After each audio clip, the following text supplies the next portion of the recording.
Hi, I'm Meta Spencer. How would you like to take a trip to the Permian Basin? Well, that's where we're going today, and I never heard of it until the other day. But I think it's in Texas or New Mexico or someplace. I looked it up on Wikipedia, and they didn't tell me very much. But at any rate, we're going with a friend who maybe knows a little bit more about the Permian Basin than I do, I hope, because otherwise we won't have much of a conversation. This is William Fletcher, who's in California, and he knows a thing or two about global warming, and he's an expert. He's a retired engineer and a corporate executive, and he really is very interested in trying to save the world from climate change. So he's co-authored a book, and we meet every now and then, talk about some new aspect or unexamined aspect of the challenge of resolving global warming. So good morning, Bill Fletcher. How are you? I'm doing great, thanks. And thanks for having me on. Yeah, it's always fun to talk to you. Yeah, I always enjoy it myself. Thank you. Sometimes we argue, though, so you have to watch out. I don't know. I don't have firm opinions about the Permian Basin, but Yeah. we'll probably find something where I have too many opinions for my own good. All right. Tell me what this is all about. I never heard of this word before until a couple of days ago. What's a Permian Basin? Oh, good. Well, it's very, I'd say it's not a household name in the United States, but I think anyone that has any awareness of energy in production in the US would have heard of it. And it's a huge area in West Texas. And Texas, by area, is the biggest state in the union except for Alaska. But so let's say Texas is the biggest state in the continental United States. And the Permian Basin is an area that's basically not good for much, in the sense it's very dry, it's very flat, it's very dusty. There's a lot of jackrabbits, and it's been the cattle country, sparsely populated ranching historically. Yeah. And not of much economic value until they discovered oil there over 100 years ago, about 1920. And since let's say it's now 2020, so for 100 years, the Permian Basin has been, a huge source of oil and later natural gas in the United States. And it got a new lease on life a few years ago when fracking was introduced, which would allow production of gas and oil from shale and other formations that in the past had limited oil production. But fracking has really regenerated a lot of the Permian Basin. Now you're making me hark back to when I was about 12 years old and driving from Oklahoma to California. Yeah. And going at night, driving through, I think, that region and seeing flares.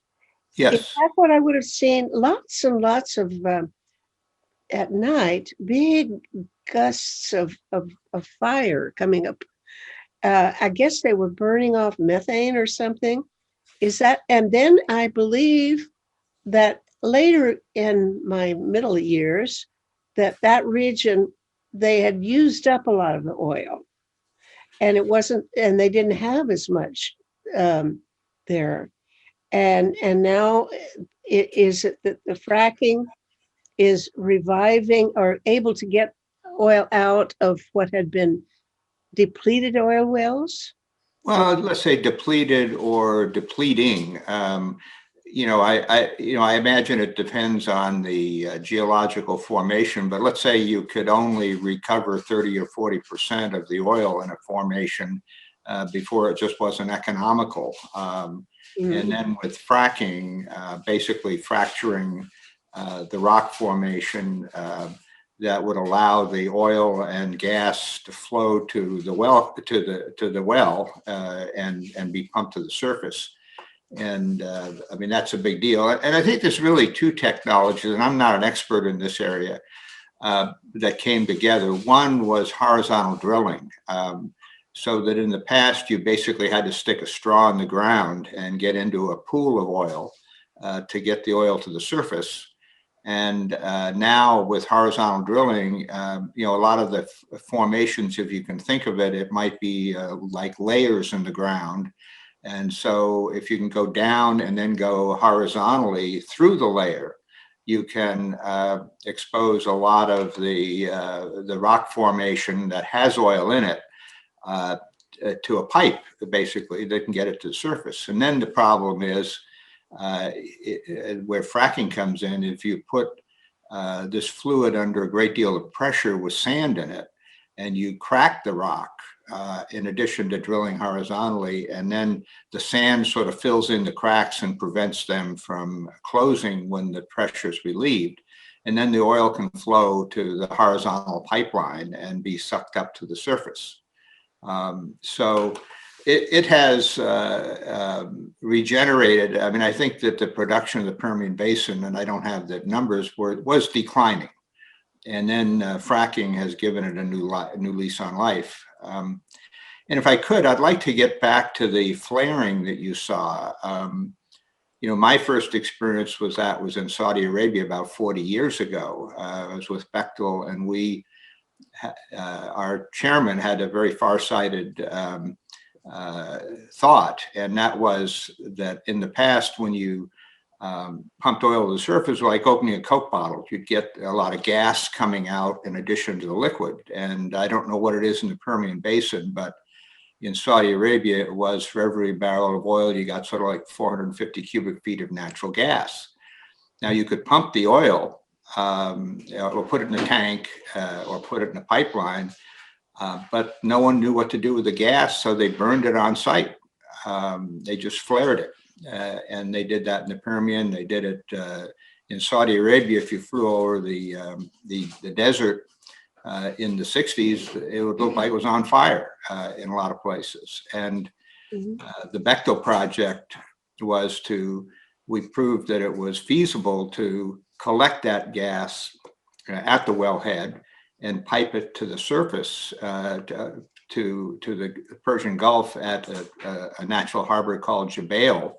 And that gas was used to develop the Jubail industrial complex, which was the largest industrial development in the world at the time, using that gas to produce electricity, make fertilizer, things like that, refine it into plastics and other products. So and natural gas is primarily methane, CH4, and it is also one of the major global greenhouse gases, methane.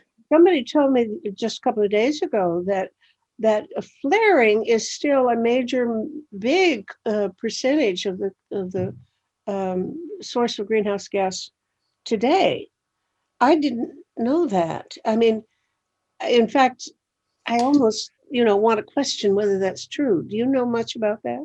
Well, I mean, methane is I think it's about 15 or 16% of the greenhouse gases, and methane is actually more potent than carbon dioxide, but it doesn't last as long in the atmosphere. But when methane breaks down in the atmosphere, it becomes a carbon dioxide. So it morphs into CO2. But methane comes from a couple of sources. I'd say about half the methane in the world comes from cattle raising and from animals that like cattle. And so agriculture is a big source of methane. And the other is not just flaring, but gas leaks in pipelines and oil wells. So you could say methane is a better fuel than coal, because if you think of it, coal is pure carbon. So if you burn a pound of coal, you get CO2. However, methane is CH4. So when you burn methane, I don't know what percentage it is, but let's say half the energy or a big portion of the energy is from converting hydrogen into H2O, which is water. And what you have left over is CO2. you have, let's say the CH4, so the carbon in methane produces CO2. The hydrogen in methane produces H2O or water.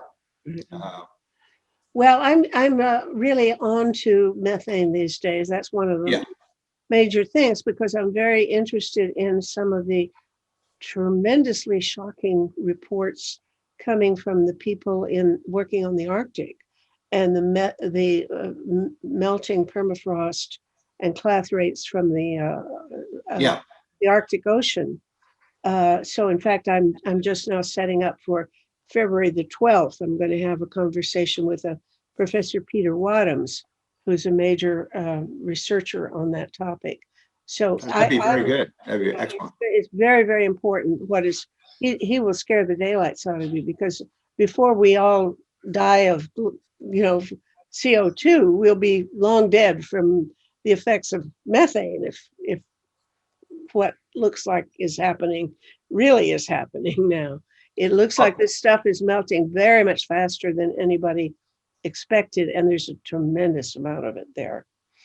Well, and Craig and I in our presentation and in our book, we list what we call tipping points, things that could be basically the straw that broke the camel's back. And melting permafrost is one of the things where if it melts and releases a lot of methane, then that would lead to more global warming, which would lead to more melting of permafrost. And so you could get a runaway condition. And I think your expert I'd be very interested to hear what he has to say, because that is a danger. Serious situation. Yeah, and it's coming out of the bottom of the ocean now too. Anyway, Here we are. I'm already deflecting you from your points. I'm sure you want to tell me about the Permian Basin. So let's go back to work. Well, the Permian Basin is very interesting. As we said, it's been pumping oil for since 1920 or 100 years, and now more it's producing gas. And it is now probably the largest hydrocarbon or fossil fuel source in the world. It's produced as much energy from oil and gas as the Ghawar giant oil field in Saudi Arabia. And so it's very big. It's in land area. It's very big. It's about 250 miles one way and about 300 the other way. So 86,000 square miles. And that, by reference, is about is the size of the state of Minnesota, a big state. And then it's about not quite half the size of California. So it's a big, flat, dusty, hot place, and without oil, it would be a marginal agricultural and ranching area. So it's a big area, and the thing that I think we think is, Craig and I thought very interesting as we looked into it. The Permian. Well, the other thing that's interesting is the Permian Basin produces about 40% of U.S. oil production, domestic oil production, and produces about 15% of the natural gas produced in the country.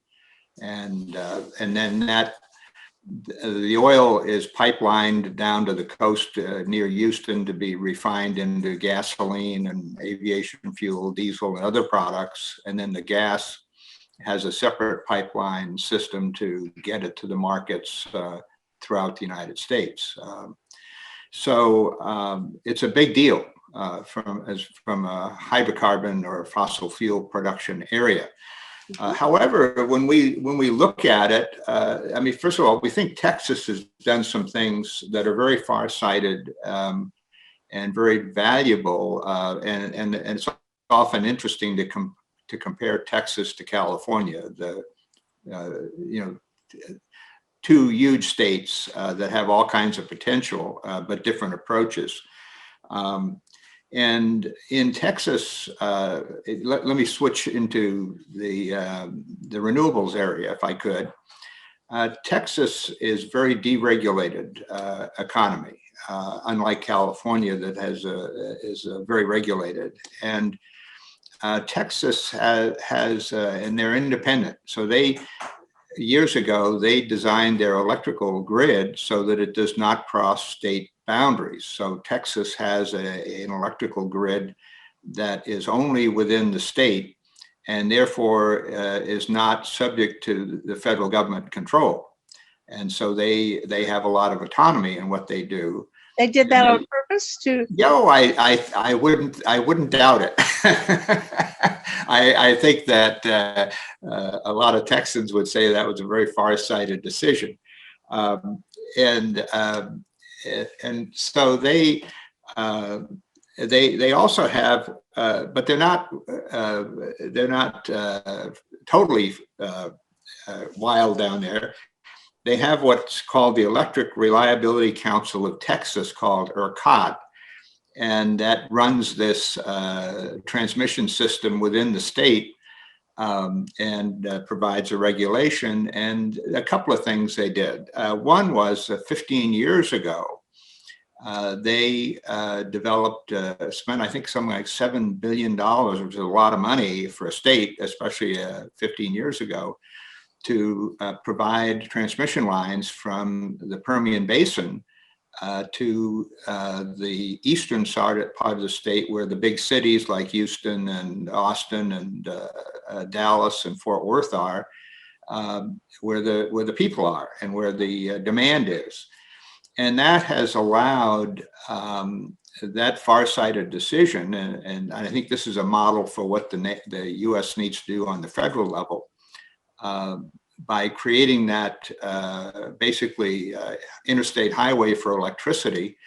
That allowed people to develop wind and solar projects in the Permian Basin, because not only is it a good source of oil and natural gas, it's flat, it's windy, and it's very sunny.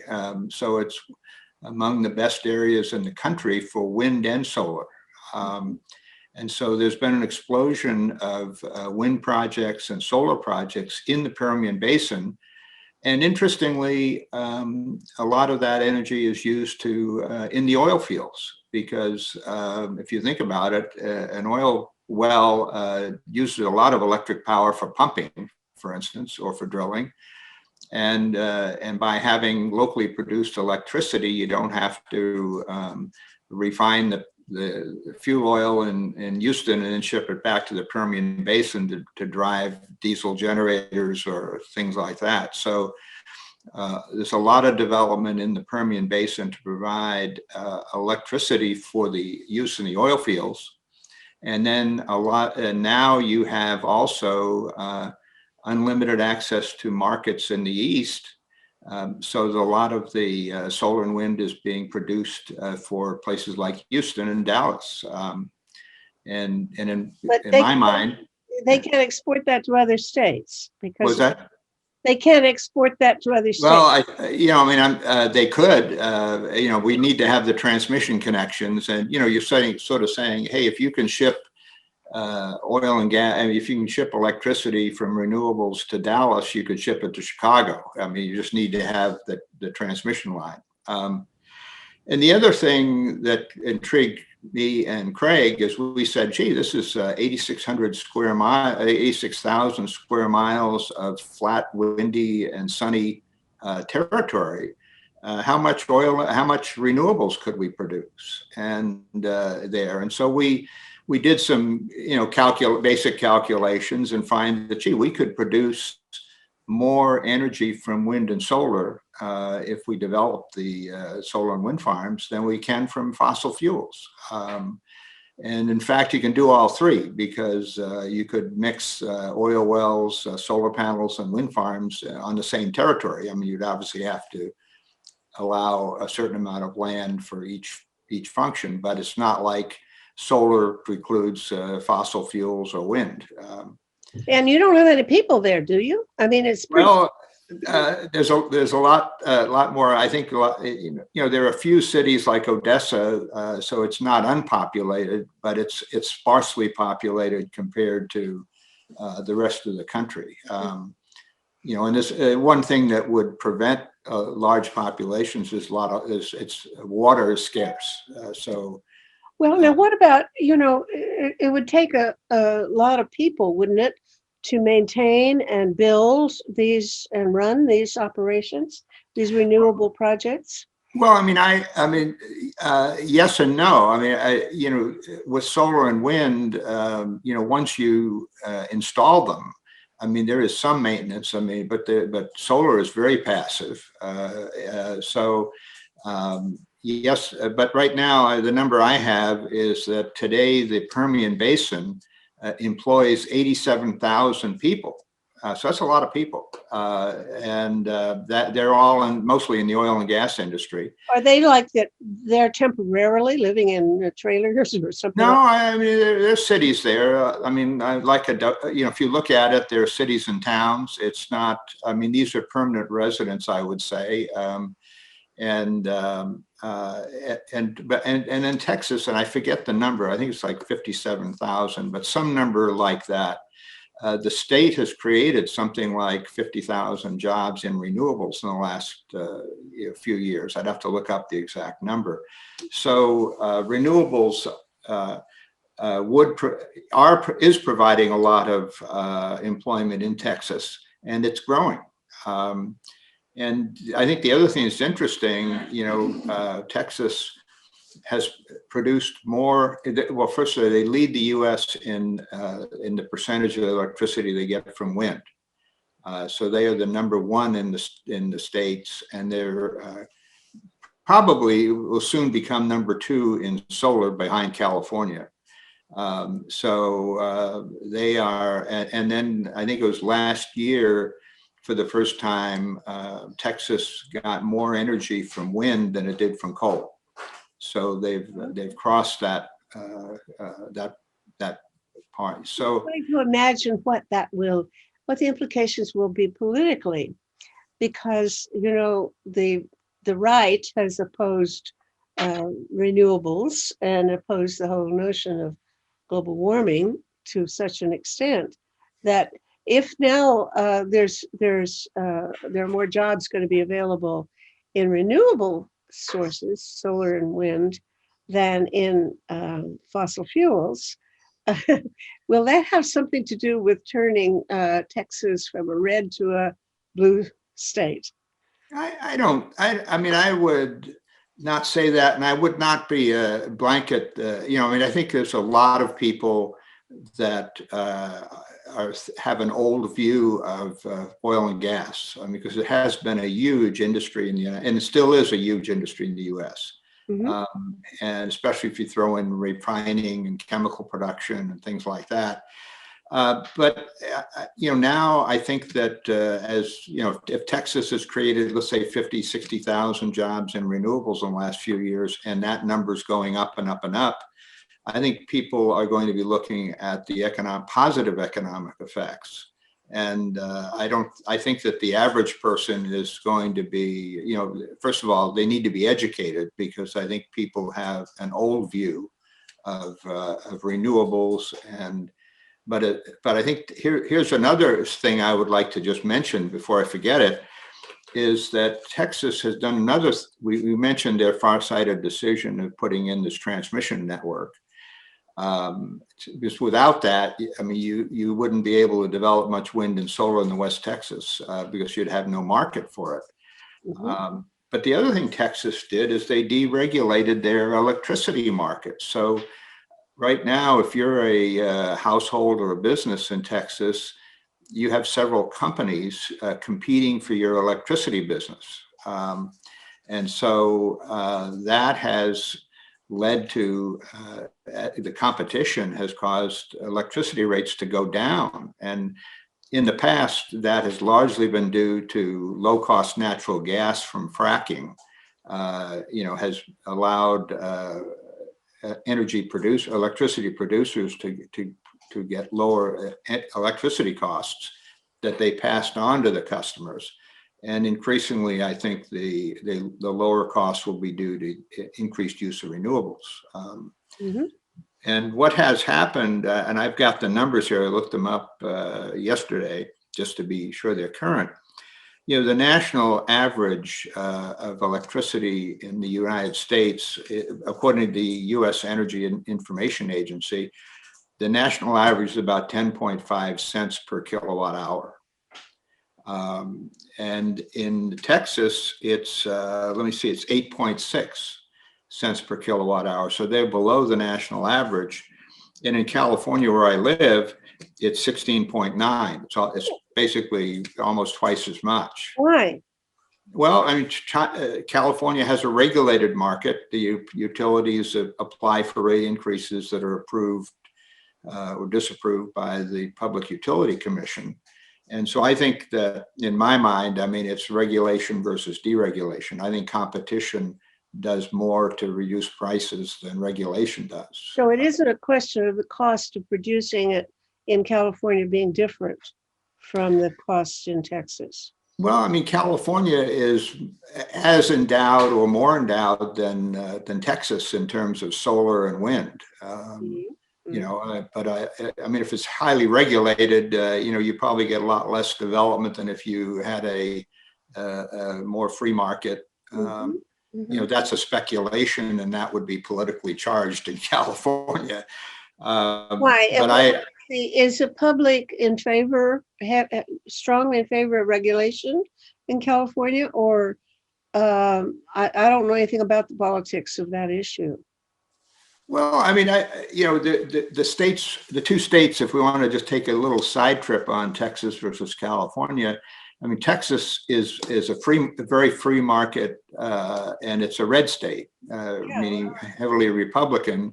California is the total opposite. It's a totally blue state. Every state office is held by a Democrat, and it's heavily oriented towards regulation, and you know, a heavy, let's say a heavy-handed or state control. And I think that comparing Texas and California in terms of their renewable energy is kind of interesting, and it will be interesting going forward. Will Texas they've already overtaken California in wind energy production. Will they also do the same with solar? I mean, in California, we're having debates right now. You know, everybody wants renewables. They want to get rid of nuclear power.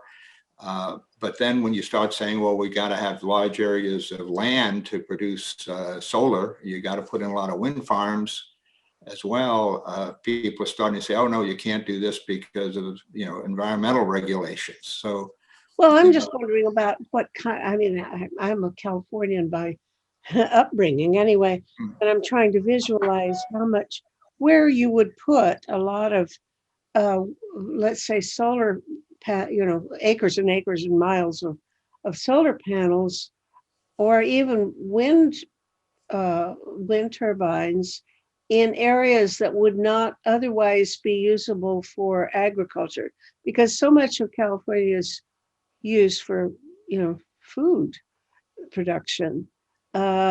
Is there still enough room in some of the desert areas to put up solar farms and so on? well, I think my opinion would be very definite. I mean, driving around California, and my wife and I have done that. We've been from top to bottom and east to west in the state. There's a lot of unusable land. Some of it's desert, some of it's scrub land, some of it. There's a lot of it that is, you say, crappy old oil fields. You know, that are have, you know, these horsehead pumps going away. You know, so there's a lot of, you know, maybe there's a lot of land that could be repurposed. And then there's a lot of agricultural land that is marginally usable because of the lack of water. There's a lot of desert land, huge areas of desert in California, and some of it, you know, like Death Valley is a national monument. I mean, it's beautiful, and you want to preserve it. So there's a lot of land that I would not want to see developed. But I think we need a national plan a state plan to say, where can we put this? And let's end the debate, because if you want to put in a solar farm and then you get lawyers involved and you get environmental groups that say, no, you can't do that. there's a lot of people who can say no, and nobody can say yes. So, Mm. and then coastal development would be very good for wind, but nobody wants big wind turbines in their backyard. So I think siting is a big, big issue, especially for wind and solar. Where do you put it where you do not destroy natural beauty that should be preserved, and where do you put it so that you're not putting alongside urban development where people will object to it. We've got offshore islands that are uninhabited. Maybe they'd be ideal for wind development. But I think we probably need a state plan of where to sort of end the debate and figure out where we're going to put renewable energy. I think some people want to have it both ways. They want it to be generated by renewables, but they want it in somebody else's state. So we do import a lot of our energy, and that has caused the blackouts. When we run out of our in-state supply and we can't get it out of state, we get blackouts, rolling blackouts, which is kind of amazing for a state as modern as California to have a blackout. It's inexcusable in my mind. All right. But anyway, the thing that's interesting is, considering, I've just got some calculations in front of me that we did in our book and we're updating. In the Permian Basin, you could produce as much energy in forms of electricity from renewables as you could from oil and gas in a very small area for solar in the Permian Basin. Let's say 5% of the Permian Basin, if it was solar panels, would produce a lot of energy. And then wind, the turbines it depends on how far you need to space them apart. They could take more area, but you could also certainly develop a lot more wind energy in the Permian Basin. And now, who's talking about doing it, or is there a game plan in place now, or do you know of any corporations that are already staking a claim to some of that land for it? Well, I think that if you look at the projects, and I don't have a list in front of me, that's probably something I should have had for this talk. But if you look at the projects that are being put in the Permian Basin, wind and solar, they're from a variety of different companies. I think it's Next Energy, the big Florida utility company, is now going renewables. They've got some projects. There's some international companies. And so, basically, as people want to develop renewables, they go out for bids, and the people actually get the contract to put in the wind and solar. Varies depending on the project, but there's a lot of international representation in these projects as well. Has anybody done any calculations about trying to estimate jobs, comparing the number of jobs that are now being that are held now, that are people who are actually doing these jobs in the fossil fuel industries, well, oil, gas, compared to if they make the transition? I love the idea that you're just going to ease people from one job to another. You get them out of fossil fuels, and they can stay in the same place where they've been and have a new job in renewables. If there's anything like an equivalent number of jobs, because as somebody working on trying to create public support for reforms, I'm always, especially peace people, we're always going around saying, stop this, don't build that, don't do, this militarism and so on. And I think that every time we say, don't do this or cut back on that, we should say, and take that money and those jobs and put it here, do this other. So pair them up and say, we're not just going to throw people out of work or out of investors out of a place to put their money, but we're going to create simultaneously the development of new opportunities right there. So, Well, I'm just trying to think, could you say that that there could be a kind of a transfer of jobs from the oil and gas into the renewables? well, that's a debate. I mean, the numbers that the Biden administration has put out before and after the election is that we're going to create more employment in renewables than we have in fossil fuels.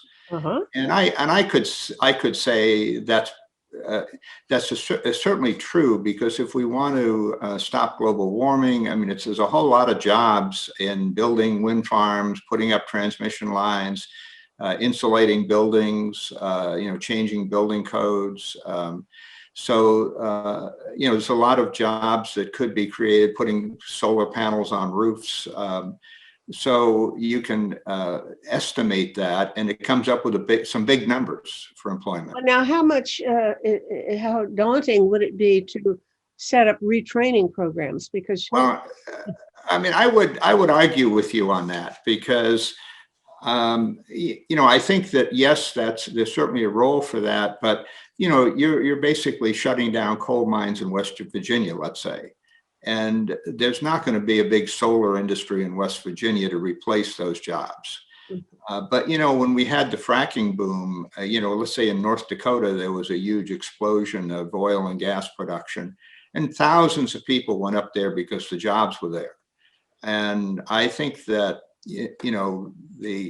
there's certainly always a role for training and education, but I don't think that you need a heavy hand of government getting in there saying, oh, you're going to retrain for this job over here, because we don't know where the jobs are going to be and what they are. And I think that if we say that there's a trend toward renewables, people are pretty smart. They will go where the jobs are. And that's happened with agriculture, as we mechanized agriculture, as we industrialized, as things like that. I think that the private sector, it is cruel in the sense that, West Virginia coal miners can't stay where they are and get a new job. You don't know if the Permian Basin will be able to take oil field workers and transition them to wind farm maintenance or something like that.